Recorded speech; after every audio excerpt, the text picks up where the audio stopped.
First days were always full of uncertainties. It was a Friday afternoon when I stood in front of a mirror adjusting my blue polo. I had grown up seeing this blue polo for a great part of my childhood. I had two older sisters who used to volunteer at the hospital every single week.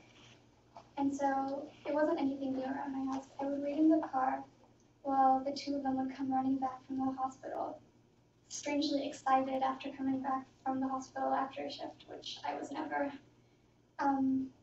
If anyone told you anything about Dr. Phillips Hospital, they would tell you that it was modern, ahead of the times.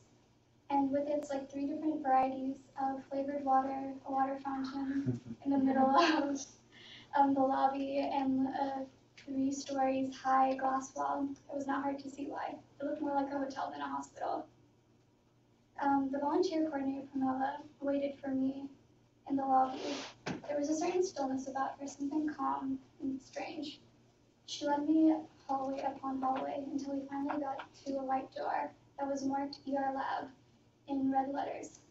It was my job to be the ER Lab assistant for Helen, the phlebotomist. For those of you who missed your obligatory orientation, a phlebotomist is basically in charge of extracting blood.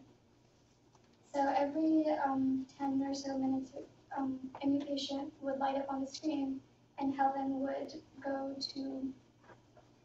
would be in charge of extracting blood. As her assistant, my job was basically just to keep everything clean, restock the inventory, and basically just sit there. I figured I would have enough time for French homework in between everything. It seemed boring, logical, something to just do. After about 30 minutes, our first patient popped up on the screen. I walked through the ER with Helen, and I walked into something that wasn't exactly a room. It was too crowded, too messy, too much of a disarray for that. What really stuck out was the noise of like the ER machine, of the ER, the machines, and of course the patient who was grunting. Also, I was not expecting the overwhelming smell. The air was a battlefield of hospital, the signature scent of hospital, and bodily fluids. It was the opposite of what I had been expecting. My mother had gotten a surgery a while back, and back then there was a certain calmness, a certain doneness to the entire situation. But here, it was the opposite. The woman was grunting, her hair was sweaty and matted, and to be honest, I was a little bit disgusted. This was my first time actually seeing a patient. I felt kind of embarrassed. The grunting increased as we drew closer.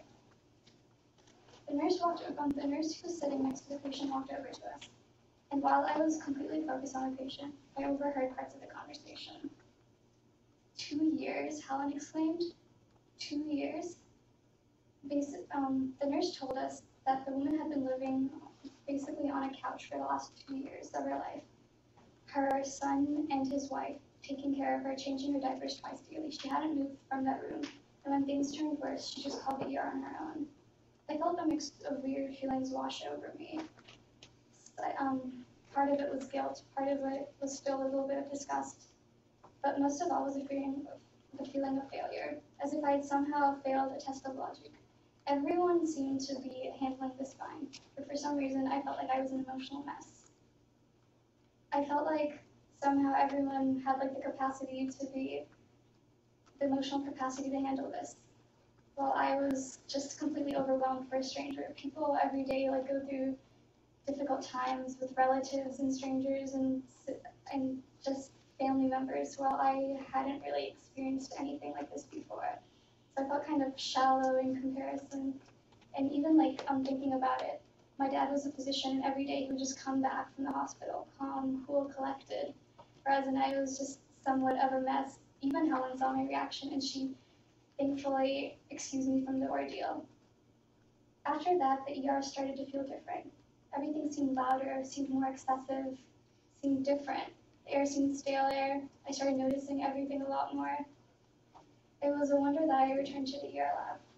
In the corner of my ear, I heard Helen remark, "It's always those ones." "What ones?" I asked immediately. She said, "The ones who don't come from the best of conditions." And I realized she was talking about the poor. And it made sense after all. People who came to the hospital usually were not from the best of conditions. ER was usually a last resort. a last resort after not having the money to necessarily afford the necessary health care appointments.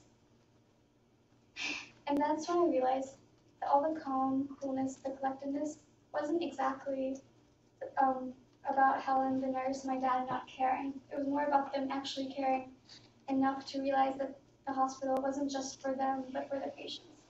By acting as pillars of strength and calmness, they were letting the patients be the center of attention. Even the hospital, how it looked like a hotel, attested to that fact. It looked nice for the patients, so that they could have a place where it was about them for once.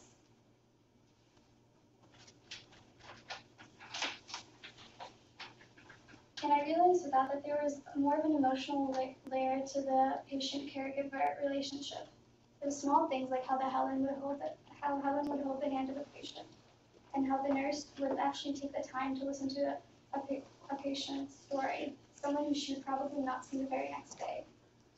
These were the things that they did for the patients. And I realized that while I had come into the hospital thinking of this as like a first and full of uncertainties, it was these uncertainties that had made me more aware, made me more open to the experience. It wasn't exactly how I felt, but how I molded these experiences that made it truly important.